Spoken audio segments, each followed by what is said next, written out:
Beleza, pessoal? E aí, Alexandre Mendes aqui, amigo policial, mais um vídeo. Falar com vocês sobre a série da Amazon, né? A série da Amazon que desconhece regras e que promete fazer com que você que patrocina isso, porque eu não patrocino isso, porque eu não assisto. Ah, Alexandre, mas você tá falando disso? Então você, no mínimo, está fazendo propaganda. Não.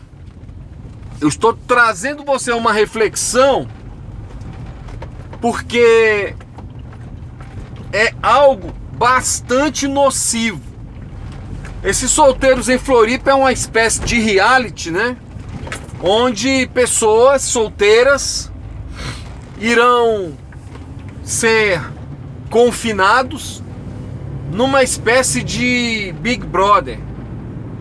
E aí tudo é permitido, né? O próprio trailer do negócio já fala que é sem regras. E aí, cara, eu fico assim me perguntando, né?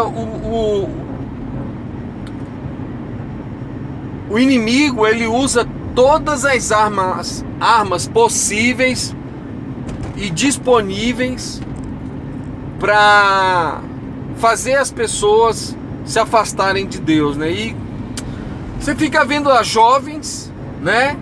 Jovens solteiros, dispostos a tudo, entregues ao seu bel prazer, à sua própria carnalidade.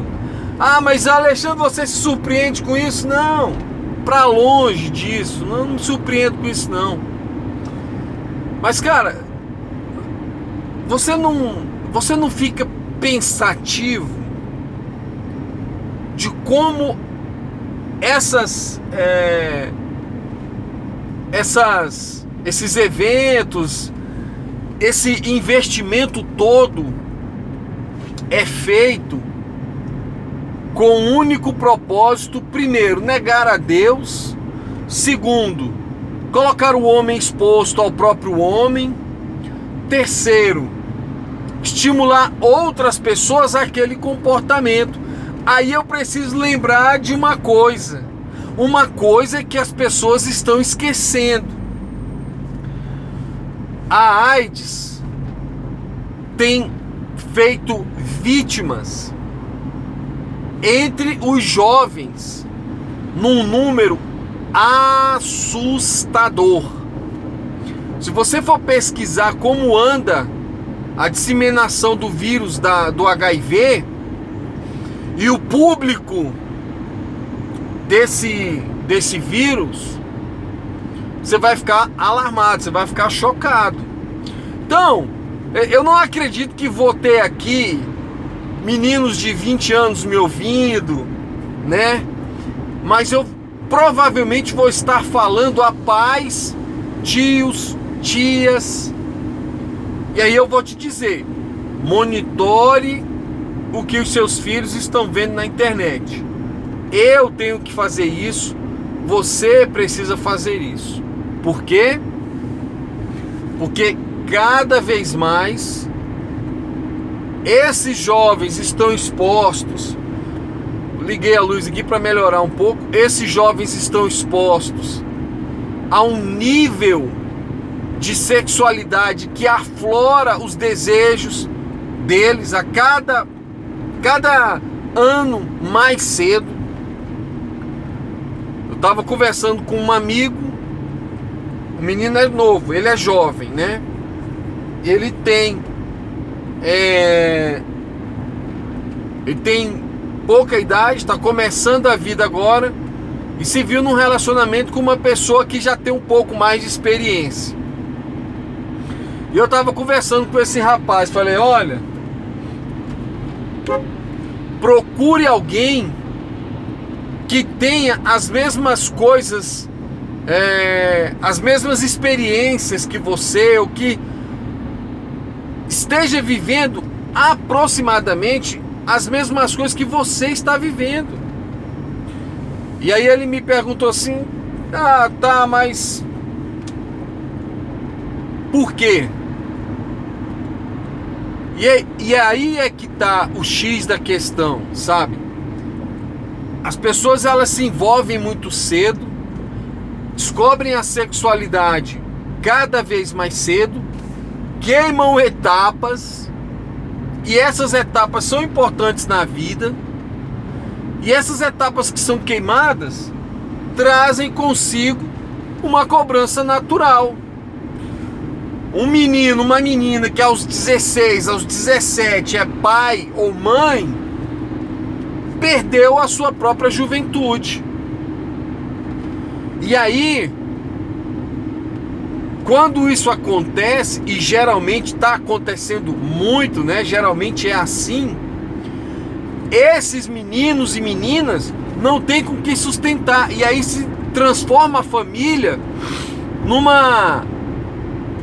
num agregado de pessoas improdutivas. E aí você tem um outro fenômeno social que, para além da questão dessa vida sexual cada vez mais intensa e numa tenra idade, você tem a questão dos pais e avós sustentando casais de jovens com seus netos.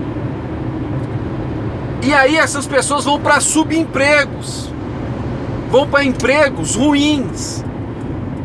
Entra em cena nessa hora o quê? A própria desarmonia familiar. Porque se tem uma coisa, gente, se tem uma coisa que causa divisão numa família, num casamento, numa amizade, em qualquer área humana, é o dinheiro. O dinheiro causa muitos problemas. A ausência de dinheiro e até o excesso de dinheiro. Você já viu falar aquelas pessoas, ganhou na loteria, mas ficou pobre? Então tudo sem equilíbrio, e aí é o equilíbrio da pessoa que administra, tende a ser ruim. Alexandre, cuidado que você está falando aí, você tem filho? Cara, eu tenho 4 filhos, tive 5, mais um foi colhido, a minha Heloísa. Mas o fato é, eu converso com você sobre isso, preocupado com os meus e não julgando quem está passando por isso. Não há aqui nenhuma tentativa minha de julgar um menino, uma menina que já está com o filho no colo, dentro de uma relação ruim, porque acaba que são 2 crianças cuidando de um recém-nascido. Aí entra o pai, a mãe, de um, de outro, e as consequências, elas são danosas para todos eles. Porque aquela história, eu quero viver minha vida. Peraí, viver a vida não é abrir a sua sexualidade com todo mundo. Isso não é viver a vida. Eu tenho uma sobrinha que sempre estudou muito, e hoje ela tem uma profissão que garante para ela um status financeiro muito bom. E agora ela está preocupada em formar a família dela. Mas hoje ela já não é um fardo para os pais. Ao contrário, ela ajuda os pais. Então o correto na vida, para você que está começando, se porventura um jovem estiver me ouvindo, um jovem de 16, 17, meus próprios filhos, né, podem estar ouvindo. Pense bem e escute os conselhos, porque são conselhos bons. E tem um conselho, cara, que a Bíblia dá, que é tremendo. Enganosa é a graça e vã é a formosura, mas a mulher que teme ao Senhor, ou o jovem ou o homem que teme ao Senhor, esse será louvado, essa será louvada. Porque é um versículo que não é porque ele foi escrito ali falando para uma mulher que ele não é válido para o homem. O jovem que entrega sua própria vida nas mãos do Senhor e se deixa corrigir, se deixa ensinar, ele lucra, Por quê? Porque ele não experimenta algumas coisas que nós vemos que ele vai experimentar se não obedecer e se não seguir o conselho. Eu converso sempre com meu filho e falo assim: olha, imagina, você termina o 2º grau e vai para um emprego que lhe garante um salário alto e não um salário baixo. Ah, mas qual o problema com o salário baixo? Nenhum problema. Agora, afinal de contas, para começar uma vida, você precisa ter, no mínimo, um salário, uma estrutura financeira. E, querido, jovem não vê o dia de amanhã, né? Nem o futuro. Porque o futuro, vamos imaginar que um jovem se preocupa com o futuro de 6 meses, de um mês. Quando se preocupa, na maioria das vezes eles não estão preocupados com o que vão jantar na hora do almoço, ele não sabe o que vai jantar na hora da janta. Então, quando nós abrimos a mente desses jovens, damos conselhos, é com a melhor da intenção. É para dizer: meu filho, minha filha, amanhã o seu futuro vai chegar, e se você não estiver preparado para ele, você vai ser cobrado, você vai ser cobrada. Então esses solteiros em Floripa, esse reality aí do Amazon, é só mais um fator desagregador da nossa sociedade. E você já viu que eles... Gente, a mentira, o mais encantador na mentira é a forma como ela é contada. Se ela é contada como se fosse verdade, aí a pessoa compra a ideia. Essa é a grande arma do inimigo das nossas vidas. A mentira de que aquela relação, de que aquela experiência, de que aquela emoção, de que aquele homem ou mulher ou aquela oportunidade é imperdível. Não é. Eu me lembro de José. José saiu correndo da mulher de Potifar e se tornou governador do Egito. Mas tudo isso leva tempo. E aí entra uma coisa que só você pode controlar: são as suas escolhas. José escolheu tomar uma atitude, e a atitude que José tomou lhe deu os benefícios da escolha que ele adotou. Se José tivesse se abraçado ou se juntado àquela mulher, muito provavelmente a história de José não seria como nós a conhecemos. Ah, Alexandre, mas Davi cometeu o adultério e ainda fez o que fez com a mulher com o marido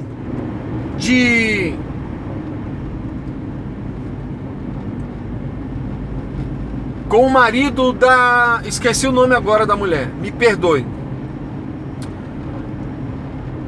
Mas, mesmo assim,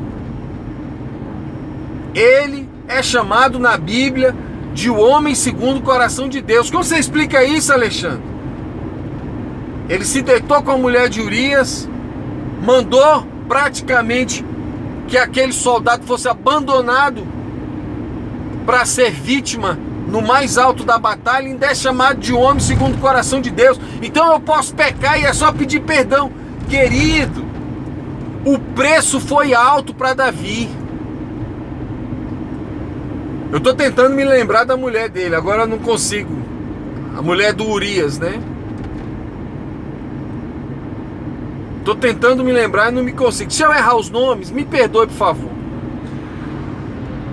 O preço foi alto. Se você analisar a história de Davi, a história familiar de Davi, depois daquele adultério com Batseba,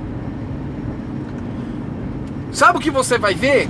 Você vai ver um Davi extremamente humilhado. Extremamente humilhado, que teve a vergonha de ver seu filho coabitando, se deitando com suas mulheres. Então, pessoal, às vezes os velhos, né, os mais antigos, falam: cuidado, não faz isso, não faça aquilo, é para o teu bem, é para o teu bem. Então fique atento, você que é pai, você que é mãe, fique atento aí, fique atento a esse tal desses solteiros em Floripa, tá? É só mais uma produção cinematográfica voltada ao apelo sexual, a narrativa do sexo livre. É só mais isso. Porque vai ter isso, que vai ter aquilo. Eles floreiam, mas a ideia principal é: ninguém é de ninguém, vale tudo. A própria propaganda de abertura diz isso: ninguém é de ninguém, vale tudo. É isso. Pessoal, tinha que falar isso com você. Eu tava incomodado, eu tava assistindo um vídeo, não sei de quem. Aí na propaganda do vídeo entrou a propaganda desse negócio. Eu falei: não acredito. Que coisa destrutiva, deletéria da santidade dos jovens. A santidade dos jovens cristãos, que também estão expostos a isso, porque passa essa propaganda, eles veem. E é claro, a gente não é hipócrita. Quantos jovens cristãos que dão trabalho, que se relacionam sexualmente antes da hora, aí vai lá, é um casamento forçado. 1 ano, 2 anos depois, o casamento que existia já não existe mais, tá? Os dois, cada um para um lado. E aí culpando Deus. Meu casamento não deu certo, foi Deus que não abençoou. Frustrado com Deus, frustrado com a igreja, frustrado com pessoas, quando eles é que erraram. Queimaram etapas, começaram o que não deveria começar e antes do tempo. Então é isso. Dá uma olhada nisso daí. Não tô fazendo propaganda não. Dá uma olhada se os teus filhos, os teus jovens, você que é avô, você que é vó, você que é pai, que é mãe, que é tio, que é tia, dá uma olhada se seus filhos não estão interessados nisso, não estão expostos a isso. Mas enfim, cabe a nós vigiar, né? Eu falo para os meus filhos: salvação é individual, leia a Bíblia. Eu dou exemplo, leio Bíblia. Leiam vocês também. Mas, amados, é só Deus na causa. Volto a repetir, não falo como julgamento. Pelo contrário, eu sempre repito, digo e repito: quem tem filho não fale mal dos filhos dos outros. Quem tem filho não fale mal dos filhos dos outros. É isso. Valeu, pessoal. Deus abençoe.